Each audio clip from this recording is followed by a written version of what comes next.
He hardly expected to run into anyone cutting through the kitchens in the middle of the night. He had wanted to avoid even passing through the throne room door, so the two shapes huddled on the bench in front of the fire startled him. He paused, afraid to make a noise to call attention to himself. One of the shape's shoulders was shaking. The other reached out a tentative claw and stroked her back. "Didn't even touch it," cried Orla. "Not a bite. My one big chance, and I botched it. Do you know how long I've waited for this? 6 different masters. 6. And one finally trusts me to do a feast, and actually has guests, and doesn't murder any of the guests at all. And I can't manage to produce a single thing that they'll eat." I know, murmured the other goblin. "He let me wear an apron," Orla wailed, but very softly so as not to wake anyone. "I could have been a real chef, like in a real castle. I was going to suggest we do a tea." She buried her head in her claws. He couldn't bear it. "A tea would be very nice, Orla." The goblins gasped and whirled around. "Master!" Orla threw herself to her knees. "Orla, so sorry, Master, so terribly sorry." He bent and tried to draw her to her feet. "It's all right, Orla. You tried." "It was a complete failure." She threw her apron over her head. He patted her shoulder ineffectually instead. "Orla, I don't think anyone would have eaten anything if Arbino's head chef had spent a week preparing it and the whole castle budget for a year. Besides, the little flaming people were brilliant." She froze. One inky eye peered out from under the misshapen kitten. "Really?" "Really. Zaxix decapitated at least 6. A thought suddenly occurred to him. "Orla, what happened to your accent?" Orla and the other goblin froze. "What Master mean?" "Accent," she said, her voice suddenly roughened. He rubbed his forehead. He didn't need this right now, and he regretted even asking.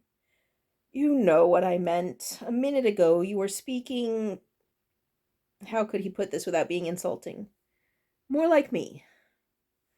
Orla looked back and forth, panicked. There was nothing in the darkened kitchen to save her. "Orla not understand. Goblin not talk like good humans." "Except you just did." Was he losing his mind? "I just heard you. What's with the act?" He looked down at his trembling cook and at the endlessly burning torches. "Oh, you talk this way because I expect you to talk this way." Orla looked up hesitantly. "Master not mad? If I promise not to be mad, will you talk like—" Not a normal person. A normal person. Not a normal person. Like you usually do when humans aren't around, I mean. "If that's what you would prefer," she said slowly. The realizations kept coming, all of them distracting him from what he actually needed to be doing. "So, is everyone faking it? Garebeetle? Throck?" Despite herself, she snorted. "No, our Throck really is that dim. Garebeetle worships him and imitates him. I have to smack the boy upside the head." If Throck is that dumb, why is he the captain?" She looked at him. What smart goblin would take that job? Ah, that was fair. Her shoulders fell again, and then she straightened them. "I am ready, my lord." "Ready for—" "Oh, for her punishment. No, no, no, Orla, please don't. It's fine. Everything's fine. I mean, yes, the dinner was a total disaster. But it wasn't your fault, or at least mostly not your fault. It takes practice, just like everything else. Look, He trailed off. He wanted to tell her that she would have another chance. But for all he knew, the world was going to end tomorrow. You know that tomorrow's a big day, right? She nodded. 6 masters, she had said. She's probably used to massive rituals by now. Look, if things go well, or even just all right, and somehow we don't die horribly, we'll plan a real feast. You and me, and we'll invite just people we actually like, and they'll eat, and maybe no one will die at all. Her eyes were wide as she looked up at him in a way that felt almost worshipful. It made him terribly uncomfortable. This is what he had been looking for, he suddenly realized. That adoration. But adoration for promising something he was fairly certain he couldn't deliver just felt wrong. But now, right now, I have to go, right? He babbled. She nodded, staring after him as he backed his way out, nearly stumbling over a bench. It gave him a lot to think about as he knocked on Valenina's door, none of which he actually had time to think about. She opened on the third knuckle rap as if she had been expecting someone. If it wasn't him, she certainly didn't show any disappointment. Her hair was all the way down, spilling over her shoulders, a loose silk robe in deep red, embroidered with far more flattering flames than his, clung to her curves. A sash of cloth of gold pinned it to her waist. He was pretty sure there was nothing under it. He was pretty sure one tug would undo that sash. He yanked his eyes back up to see her watching him, her mouth curved with amusement. "That's not what I'm here for," he blurted. "What isn't?" she said, toying with him. Look, may I come in, please?" He should have been rehearsing what he was going to say as he walked over, instead of puzzling over his servants and how they maintained their image. "Oh, please do," she said, turning it all into an innuendo he hadn't meant. But she stepped back and welcomed him into the room. He followed her, shutting the door behind him. He could feel the telltale tingle of wards closing, sealing them off from the outside world. "You said you didn't know the ritual." "The full ritual," he said, jumping before she could make things even more awkward. She was obviously enjoying herself far too much. "Oh, business," she pouted. She sat on the bed and patted the space next to her. With some dismay, he realized that there was nowhere else to sit in the hastily converted room. "I'm fine," he said quickly. "No, you're really not," she said. "You are in over your head." Anger flashed through him. There was only so much he could take in one night. "And you're not?" He had expected her to be angry and nearly winced away from it preemptively, but she stopped, regarding him thoughtfully.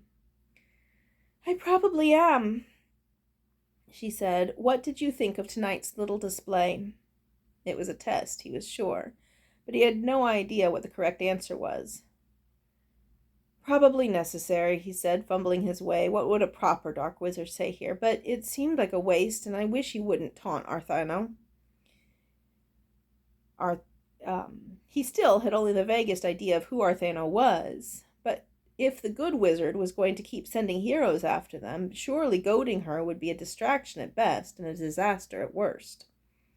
Valenina was nodding as if her assessment agreed with his. He tried not to let his relief show. "So, what's your plan?" she asked. "Plan?" he said stupidly.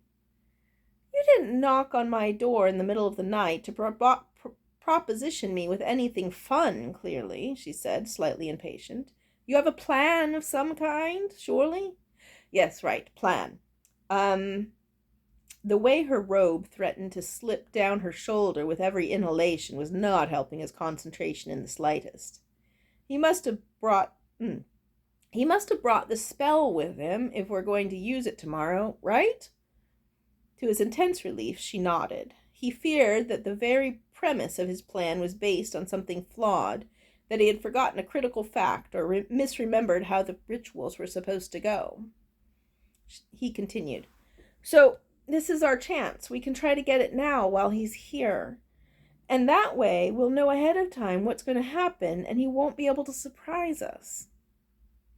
You don't seriously propose sneaking into his bedroom while he sleeps, she said flatly. It was the first time he had heard her speak without a trace of flirtatiousness. No, he said, swallowing, not while he sleeps. That's why we need him out of his bedroom. She shook her head. He'll have warded it. No, I'm not going in there. I'm not asking you to go in there, he said. I'll go. I need you to distract him. She nodded slowly. I do keep underestimating you. You are braver than I thought. You realize what you're asking of me. He flushed. That's not what I meant. It could be if that's what you choose, but I don't really care how you distract him. Whatever you want to do. I know you're more than... what to say is... He trailed off his babbling as he realized she was laughing at him. You know what I meant, he finished sourly.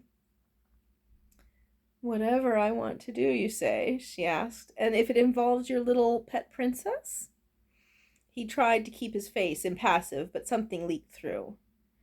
I thought so, she said, leaning back. I told you not to play with your prey. Now you care about her. Well, if you're willing to sacrifice a bit of dignity, yours and hers, I think I might have a suitable distraction. What is it? He asked, not bothering to hide his suspicion. Zarakonar knows you're falling for her, I guarantee. You're as opaque as a pane of glass. And we all know the spell requires a royal virgin. He groaned as he saw where she was going. Alicia was not going to like this. So you're going to drop a few hints that you're worried that she's no longer a virgin. Very good. She patted his knee approvingly. Certain parts of him perked up, and he hated himself.